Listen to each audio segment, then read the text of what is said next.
Donald Trump and Kim Jong-un make history Tuesday, becoming the first sitting U.S. and North Korean leaders to meet and shake hands as they seek to end a tense, decades-long nuclear standoff.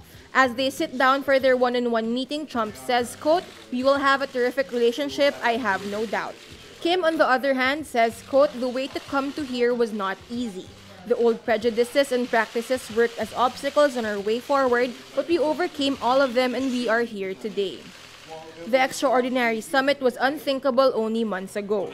Both nations earlier appeared on the verge of conflict as Kim conducted nuclear and missile tests. Trump incited the international community to exert maximum pressure to buckle Kim's regime and threatened to unleash fire and fury like the world has never seen if Pyongyang did not disarm. For his part, Kim called the U.S. leader mentally deranged. The summit may define the legacy of both leaders.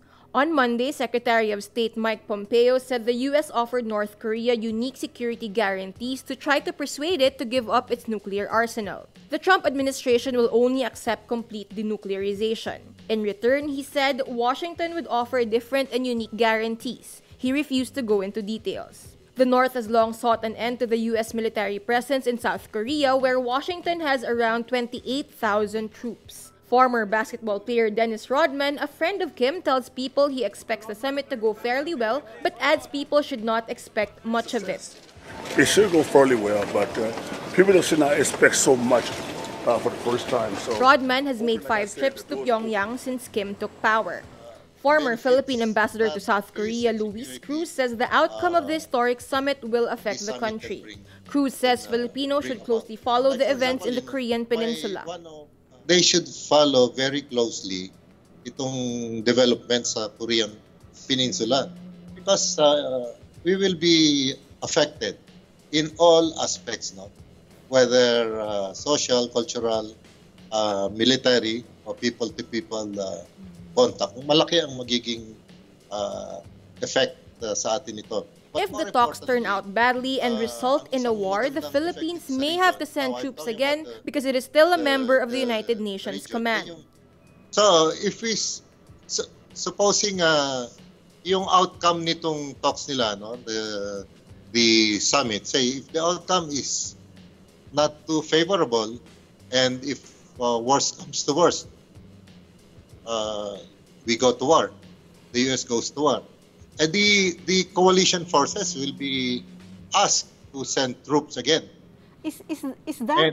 And the Philippines is included there. The UN command consists of 16 nations which sent troops to fight in the Korean War from 1950 to 1953. It has not yet been disbanded since the armistice in 1953. Cruz says the Philippines sometimes sat in the panel when there were negotiations between North Korea and the UN command. But Cruz is confident there is no reason for war to happen. He also says Kim might have been pushed into the corner by both external forces such as sanctions and the people surrounding him inside the country. Yung nangyari ngayon na may mga sanctions sa kanila, no? Apparently it's working out. So he may have been pushed into a corner. Yeah. So, alam mo isang effect nitong summit, you will raise the expectations of the North Korean people. And I'm sure many of them wouldn't want to go back to to the status quo. Because it's really a tough, they're having a tough time there.